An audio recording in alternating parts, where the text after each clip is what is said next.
Electrophoresis जो है ये हम उस वक्त इस्तेमाल करते हैं, इसके लिए आपको मेरी पिछली वीडियो जो है जो सेंट्रीफ्यूज के मुतालिक थी, जिसमें हम डिफरेंशियल सेंट्रीफ्यूगेशन कर लेते हैं, तो पेलेट में कंपोनेंट आ जाते हैं, डिफरेंट कंपोनेंट्स। अब उन कंपोनेंट्स को अगर जुदा करना है तो जुदा करते वक्त मुझे जो प्रोसेस फॉलो करना है वो है इलेक्ट्रोफोरेसिस। अब ये कौन सा मेथड है, इसके अंदर फिनोमेना क्या इस्तेमाल होता है, प्रोसेस कौन सा है, प्रिंसिपल कौन सा है, किस बुनियाद पर यह काम करता है, तो आइए सीखते हैं। इलेक्ट्रोफोरेसिस वो मेथड है, वो टेक्निक है that is used to separate charge bearing molecule, ठीक है, under the action of electric field. Student, मसलन प्रोटोप्लास्ट हैं, प्रोटोप्लास्ट के अंदर जितने भी मैंने होमोजेनाइजेशन की थी, तो अब सेल के अंदर तो डीएनए भी है, आरएनए भी है, प्रोटीन भी है। अब इसको मैंने अलग अलग करना है, ठीक है, सबका मॉलिक्यूलर वेट एक दूसरे से अलग अलग है, डीएनए, आरएनए, प्रोटीन। अब ये मॉलिक्यूल हैं, लेकिन ये इसको मैं जुदा कर सकता हूं इलेक्ट्रिक फील्ड के मौजूदगी में। तो इलेक्ट्रिक फील्ड यहां पर आमतौर पर जो इस्तेमाल होता है वो 30 किलोवोल्ट डीसी में इस्तेमाल करता हूं, ठीक है। तो इलेक्ट्रिक फील्ड अप्लाई किया जाता है, ये एक प्रोसेस है, ठीक है। इस प्रोसेस में इलेक्ट्रिक फील्ड में 30 किलोवी डीसी हम इस्तेमाल करते हैं फील्ड, और जो मॉलिक्यूल हम इस्तेमाल करते हैं, let suppose DNA, RNA, protein, तीनों मैंने यकमुश्त इसमें वेल्स होते हैं, WELLS वेल्स। तो डीएनए, आरएनए, प्रोटीन तीनों मैंने डाले।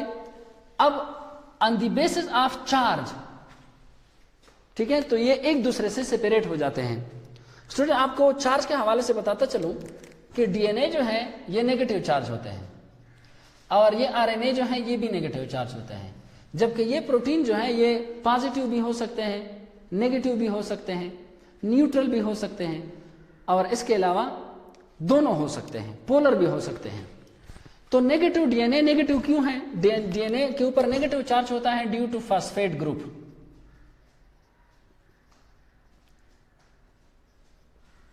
तो आपको मालूम है कि डीएनए इज डबल स्ट्रैंडेड जबकि आरएनए इज सिंगल स्ट्रैंडेड। तो यहां पर फॉस्फेट ग्रुप है तो ये डबल है, तो इसके मुकाबले में आरएनए सिंगल है, तो इसमें भी फॉस्फेट ग्रुप होता है। तो गोया DNA is double negative charge with respect to the RNA. इसमें भी फॉस्फेट ग्रुप, इसमें भी डबल स्ट्रैंड की वजह से ये एक तरह का डबल नेगेटिव चार्ज होता है। तो ये प्रोटीन जो है अमाइनो एसिड से बने होते हैं। तो ये अमाइनो एसिड जो है ये पॉजिटिव भी हो सकते हैं, नेगेटिव भी हो सकते हैं, इसके अलावा न्यूट्रल भी हो सकते हैं, और पॉजिटिव एंड नेगेटिव जिसको पोलर अमाइनो एसिड कहते हैं दोनों हो सकते हैं, ठीक है। अब इसमें हम एक दूसरे को सेपरेट कैसे करेंगे? फॉर एग्जांपल ये नेगेटिव है, ठीक है, और ये for example positive amino acid भी है, नेगेटिव भी है, न्यूट्रल भी है। तो इसको मैं जब एक दूसरे से सेपरेट करूंगा तो मैं इलेक्ट्रिक फील्ड जो है वो क्रिएट करूंगा। अब इलेक्ट्रिक फील्ड जो है वो क्रिएट करके इसमें 2 इलेक्ट्रोड का इस्तेमाल होता है। इलेक्ट्रोड जिस तरह आप केमिस्ट्री में जानते हैं कि इलेक्ट्रोड जो है ये कैथोड और एनोड को कहा जाता है। कैथोड जो है ये नेगेटिव चार्ज होता है और एनोड जो है ये पॉजिटिव चार्ज होता है, ठीक है। तो कैथोड जो है यहां पर अक्सर स्टूडेंट इसमें भी कंफ्यूज होते हैं या उसको मुश्किल होती है कि ये याद कर सके कि कैथोड पर पॉजिटिव है या एनोड पर पॉजिटिव है, ठीक है। So don't be panic, don't be panic, so don't be panic, don't be panic. Positive on anion and negative is cation, ठीक है, or cathode. Positive is anode while negative is cathode, ठीक है। आप इस बात को जहन नशीं कर ले। अब यह है कि कैथोड पर और एनोड पर, कैथोड पर रिडक्शन होती है और एनोड पर ऑक्सीडेशन होती है। स्टूडेंट इसमें भी अक्सर कंफ्यूज होते हैं कि कैथोड पर, तो इसको याद करने के लिए आप इस तरह कर लें कि फॉर एग्जाम्पल मैं आपको एक इसका भी बता देता हूं कि red cat riding an ox, ठीक है, red cat riding an ox. तो reduction take place at cathode while oxidation take place at anode. तो student, reduction take place at cathode while the oxidation take place at anode. तो ये आप इस तरीके से कंफ्यूज नहीं होंगे। तो जो नेगेटिव चार्ज डीएनए है, जाहिरी बात है ये किस तरफ जाएगा, ये पॉजिटिव है तो ये एनोड की तरफ जाएगा। अगर प्रोटीन जो है, लेट सपोज कोई पॉजिटिव अमाइनो एसिड है, तो positive amino acid will move toward cathode. तो अब ये दो प्रिंसिपल हैं।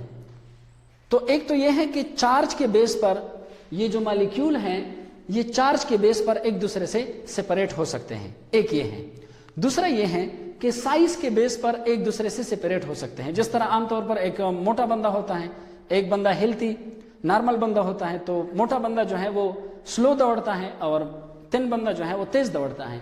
तो इस तरीके से चार्ज की बुनियाद पर और साइज की बुनियाद पर हम मॉलिक्यूल की सेपरेशन करते हैं इलेक्ट्रिक फील्ड की मौजूदगी में। This process is known as electrophoresis.